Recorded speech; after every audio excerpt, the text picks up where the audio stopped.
Everyone, welcome back to my channel. 13 अक्टूबर 2022 को Indian literature से अराउंड 10 क्वेश्चंस पूछे गए थे। आइए देखते हैं इन 10 क्वेश्चंस को, उनके डिटेल सॉल्यूशंस भी देखेंगे। चलिए स्टार्ट करते हैं आज का इस वीडियो। काफ़ी इंपॉर्टेंट होने वाला है। इंडियन लिटरेचर से जितने भी क्वेश्चंस पूछे गए हैं वो मैंने यहाँ पर कंपाइल किए हैं। आइए देखते हैं फर्स्ट क्वेश्चन। क्वेश्चन 1 कहता है, अच्छा ये क्वेश्चन इंग्लिश एंड इंडिया से पूछा गया है। Which of the following articles of the Indian constitution made the provision for use of English alongside Hindi for official purposes for 15 years? A article 351 नहीं है, बी आर्टिकल 348 भी नहीं है, सी आर्टिकल 344 भी नहीं है, डी आर्टिकल 343 यहाँ पर करेक्ट आंसर है। अब यहाँ पर जो करेक्ट आंसर है वो है ऑप्शन नंबर डी, आर्टिकल 343। अब आप पूछोगे मैम आर्टिकल 343 आंसर करेक्ट कैसे है, तो जानते हैं इसका एक्सप्लेनेशन। अब पहली चीज आप ये जान लीजिए कि पार्ट 17 शेड्यूल 8 डील करता है ऑफिशियल लैंग्वेजेस ऑफ इंडिया। अब ये मेजरली बात करता है आर्टिकल 343 से लेके 351। अब जो हमारा क्वेश्चन था वो मेजरली बेस्ड था आर्टिकल 343 सेक्शन 1 पर, ठीक है। अब यहाँ पर आर्टिकल 343 सेक्शन 1 कहता है कि यहाँ पर हिंदी को माना जाता है ऑफिशियल लैंग्वेज। ऑफिशियल लैंग्वेज मतलब राजभाषा एंड नॉट राष्ट्रभाषा, ठीक है। जो देवनागरी स्क्रिप्ट में लिखी जाती है वो है ऑफिशियल लैंग्वेज ऑफ हिंदी। और इसी टाइम पर इंग्लिश को भी डिक्लेयर किया गया है as a official language for 15 years, ठीक है। सो अब इसका क्या मतलब है, जब इन द ईयर 26 जनवरी 1950 को जब हमारा कॉन्स्टिट्यूशन फॉर्म हो रहा था, तब प्रेसिडेंट ने बोला कि हिंदी हमारी ऑफिशियल लैंग्वेज रहेगी, इंग्लिश भी रहेगी, बट इंग्लिश सिर्फ 15 ईयर्स के लिए रहेगी, ठीक है। सो ये बात हुई थी। अब आर्टिकल 343 सेक्शन 2 जहाँ पर प्रेसिडेंट ने कहा ऑफिशियल लैंग्वेजेस एक्ट 1960 द्वारा कहते हैं कि इंग्लिश को एक्सटेंड कर दिया गया, उसको दर्जा दे दिया गया एज अ ऑफिशियल लैंग्वेज। और ये कौन से एक्ट के थ्रू थी? ऑफिशियल लैंग्वेजेस एक्ट 1963, ठीक है। इसलिए अभी भी English as a official language count की जाती है। I hope this is clear. Second question जो पूछा गया है from one of the important Indian writer से पूछा गया है, जो है अमिताव घोष। क्वेश्चन 2 पूछता है, which of the following is not a part of Amitav Ghosh Ibis trilogy, ठीक है। A sea of poppies Ibis trilogy का पार्ट है, बी रिवर ऑफ स्मोक भी है, सी फ्लड ऑफ फायर भी इबिस ट्रायोलॉजी का पार्ट है, ठीक है। सो इबिस ट्रायोलॉजी में पहले पब्लिश हुई थी sea of poppies in year 2008, river of smoke publish हुई है इन ईयर 2011, फिर फ्लड ऑफ फायर पब्लिश हुई है इन ईयर 2015। अब इस तीनों में से आपको एक चीज़ और याद रखनी है कि सी ऑफ पॉपीज शॉर्टलिस्ट हुई थी मैन बुकर प्राइज के लिए, ठीक है। अब फोर्थ द कलकत्ता क्रोमोसोम, अब ये पब्लिश हुई है इन ईयर 1995 और ये इबिस ट्रायोलॉजी का पार्ट नहीं है। सो यहाँ पर करेक्ट आंसर आएगा option number D is correct. यहाँ पर करेक्ट आंसर है द कलकत्ता क्रोमोसोम। अब नेक्स्ट क्वेश्चन है क्वेश्चन 3, सुब्रमणियस फैंटेसी ईटर 1988 इज। अब आप बोलोगे मैम सुब्रमणि फिजियन ऑथर है, आपने इंडियन ऑथर्स के साथ इनको क्यों इंक्लूड किया है। मैं जानती हूँ कि सुब्रमण्य जी फिजियन ऑथर है, पर जो ये वर्क के अंदर पॉइंट ऑफ व्यू दिया गया है वो है फिजी एशियन इंडियन कम्युनिटी का। सो मैंने सोचा यहीं पर इंक्लूड कर लेती हूँ ताकि आपका भी रिविजन हो जाए, ठीक है। So I hope this is clear. आप प्लीज़ नोट कर लीजिए, सुब्रमण्य जी एक वेल नोन फिजियन ऑथर है, ठीक है। पर मैंने यहाँ पर इसलिए इंक्लूड किया है क्योंकि ये मेजरली यहाँ पर कम्युनिटी जो बात करते हैं वो बात करते हैं फिजी एशियन इंडियन कम्युनिटी के बारे में, ठीक है। रीड कर लेते हैं। ऑप्शन ए नॉवल गलत है, B collection of short stories ये एकदम करेक्ट है। ये वर्क है collection of 9 short stories and 1 novella. सो यहाँ पर करेक्ट आंसर है ऑप्शन नंबर बी, ठीक है, a collection of a short story. अब क्वेश्चन 4 काफ़ी ज़्यादा इजी है, संगम लिटरेचर से पूछा गया है। Tolkappiyam is a book of grammar and poetics written in dash language. A Telugu नहीं है, ऑप्शन नंबर 2 गुजराती भी नहीं है, ऑप्शन नंबर 3 कन्नड़ा भी नहीं है, ऑप्शन नंबर 4 तमिल। ये एकदम करेक्ट है, ऑप्शन नंबर 4 यहाँ पर करेक्ट है जो है तमिल। अब टोलकाप्पियम जो है वो लिखा गया है बाय टोलकाप्पियर, ठीक है, ऑथर का नाम है टोलकाप्पियर। अब ये one of the earliest Tamil literary work है जो तमिल ग्रामर पर बेस्ड है, ठीक है। सो ये संगम लिटरेचर को अगर आपने बहुत ज़्यादा डिटेल में पढ़ा है तभी आप ये सॉल्व कर सकते हो। मैं बहुत जल्दी वीडियो लाने वाली हूँ अबाउट संगम लिटरेचर। प्लीज़ अगर आपने मेरे चैनल को सब्सक्राइब नहीं किया तो पक्का से मेरे चैनल को सब्सक्राइब कर दीजिए ताकि ऐसे वीडियोस आप मिस ना करें। देख लेते हैं क्वेश्चन 5। क्वेश्चन 5 कहता है which of the following concepts are associated with Bhartrihari theory of Sphota. अब ये स्फोटा जो है वो है एक संस्कृत वर्ड और भर्तृहरि एक संस्कृत राइटर है, ठीक है। स्फोटा का मतलब होता है बर्स्टिंग या ओपनिंग। स्फोटा जो टर्म है वो संस्कृत ग्रामर जिसे व्याकरण कहा जाता है उसके लिए यूज होता है, ठीक है। ए रासा, बी अलंकारा, सी ध्वनि, डी वक्रोक्ति, ई शब्द ब्राह्मण। अब यहाँ पर जो करेक्ट आंसर है वो है ध्वनि और शब्द ब्राह्मण। तो यहाँ पर जो करेक्ट पेयर जो आएगा वो आएगा option number C and E only. Correct answer है सी ध्वनि एंड ई शब्द ब्राह्मण, ठीक है। आइए देखते हैं question 6। Identify the combination that belong to the genre of science fiction और speculative fiction. 1 Vandana Singh the woman who thought she was planet, definitely एक साइंस फिक्शन है।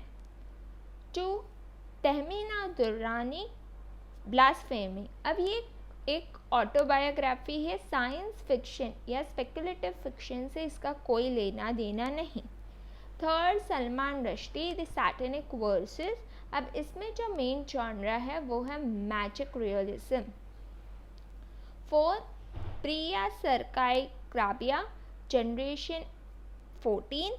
इसका जो करेक्ट आंसर है वो साइंस फिक्शन है definitely. 5 Gautam Bhatia the wall, ये भी एक साइंस फिक्शन है। तो यहाँ पर करेक्ट आंसर है Vandana Singh the woman who thought she was planet. 4 Priya सरकाई-क्राबिया जनरेशन 14, ये भी करेक्ट है। 5 गौतम भाटिया दी वॉल, ये करेक्ट है। तो यहाँ पर जो करेक्ट ऑप्शन आएगा वो आएगा 1, 4, 5 ओनली। तो यहाँ पर करेक्ट आंसर है option number B. So option number B यहाँ पर करेक्ट है 1, 4, 5 ओनली।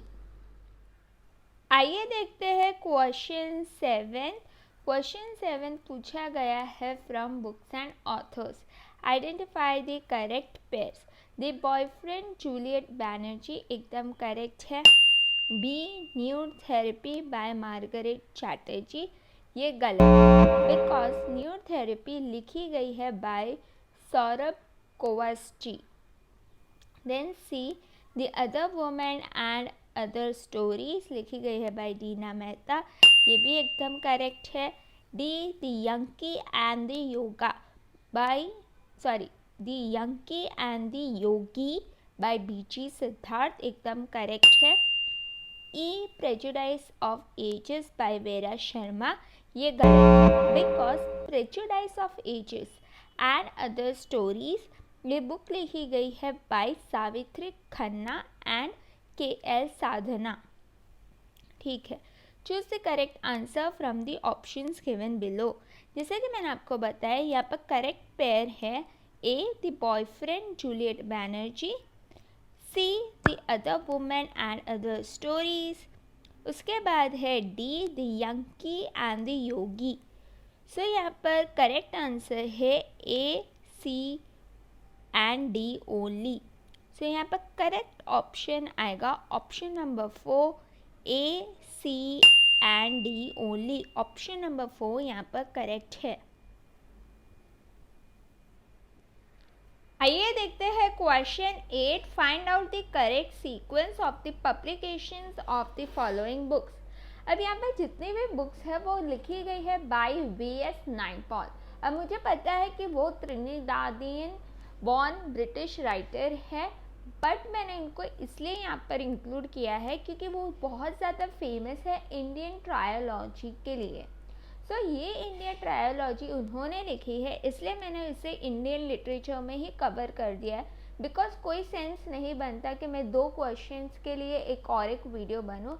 इससे अच्छा यही है कि इंडिया से रिलेटेड जितने भी क्वेश्चंस हैं वो मैं यहीं इंक्लूड करूँ। ठीक है, I hope this is clear. VS Naipaul एक त्रिनिदादियन राइटर है एंड नॉट इंडियन राइटर, पर इन्होंने ट्रायोलॉजी लिखी है इंडिया पर, इसलिए मैंने यहाँ पर इसको इंक्लूड किया है, इस क्वेश्चन को इंक्लूड किया है। So first, India and area of darkness, India founded civilization, India a million mutinies, a house for mister Biswas, ये गलत है। Second, a house for mister Biswas, India a million mutinies now, India an area of darkness, India a founded civilization, ये भी गलत है। C, a house for mister Biswas correct है। India an area of darkness second, ये भी सही है। India founded civilization, ये भी करेक्ट है। India a million mutinies now, ये करेक्ट सीक्वेंस है।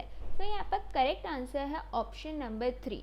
अगर आप देखो, house for mister Biswas originally publish हुई है इन ईयर 1961।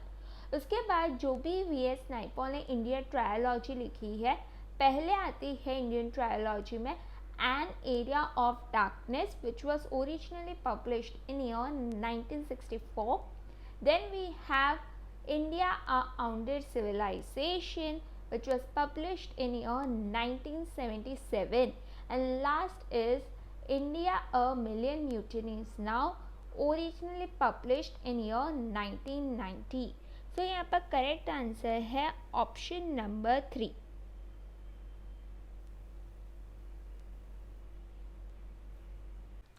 आइए देखते हैं क्वेश्चन 9 बुक्स एंड ऑथर से पूछा गया है। फर्स्ट है सलीम अली, इन्होंने वर्क लिखी है the fall of sparrow. Then we have Jim Corbett, इन्होंने वर्क लिखी है my India. Then we have Kailash Sankhala, इन्होंने बुक लिखी है wild beauty, a study of Indian wild life. Then we have M Krishnan, जिन्होंने वर्क लिखी है night and days, my book of Indian life. So यहाँ पर अगर लिस्ट 1 में देखा जाए, ए सलीम अली, इन्होंने वर्क लिखी है the fall of sparrow. Then we have Jim Corbett, इन्होंने वर्क लिखी है माई इंडिया। सी कैलाश शंखला, इन्होंने वर्क लिखी है wild beauty. D M Krishnan, इन्होंने वर्क लिखी है night and days, my book of Indian life. ये देखते हैं question 10, which of the collection of poems are not written by Meena Alexander. अब मैं जानती हूँ बहुत अच्छे से कि Meena Alexander Indian American poet है, इसलिए मैंने इनको यहाँ पर ही इंक्लूड कर लिया है। ठीक है, ऑप्शंस देख लेते हैं। A river and bride. अब ये रिवर एंड ब्रिज ये पोएम लिखी है मीना अलेक्जेंडर ने, पर river and bride Meena Alexander ने नहीं लिखी है।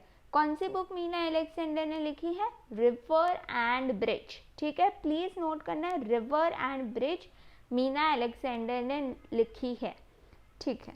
बी आर्टिकुलेट साइलेंस, ये पोएम लिखी गई है by Shiv Kumar. C raw silk, ये पोएम लिखी गई है by Meena Alexander. Then we have D stone roots, ये पोएम भी लिखी गई है by Meena Alexander. E a time to change, ये पोएम लिखी गई है बाय लिसा कुली। So I hope this is clear. यहाँ पर कौन सी वर्क मीना अलेक्जेंडर ने नहीं लिखी है? तो वो है first river and bride, second articulate silence and then a time of change. So यहाँ पर choose the correct answer from the options given below, B and D. अब डी स्टोन रूट्स तो लिखी है मीना अलेक्जेंडर ने।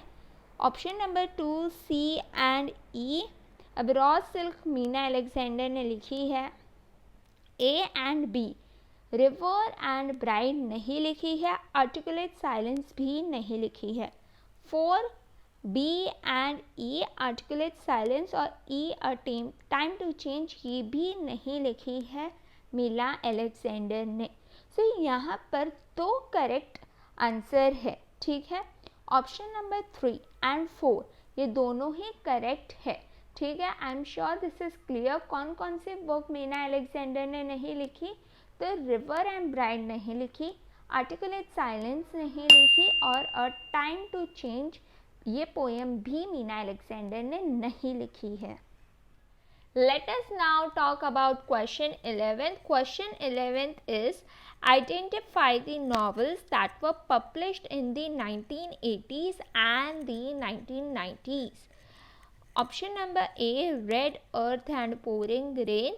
This is the novel written by Vikram Chandra and it was originally published in year 1995.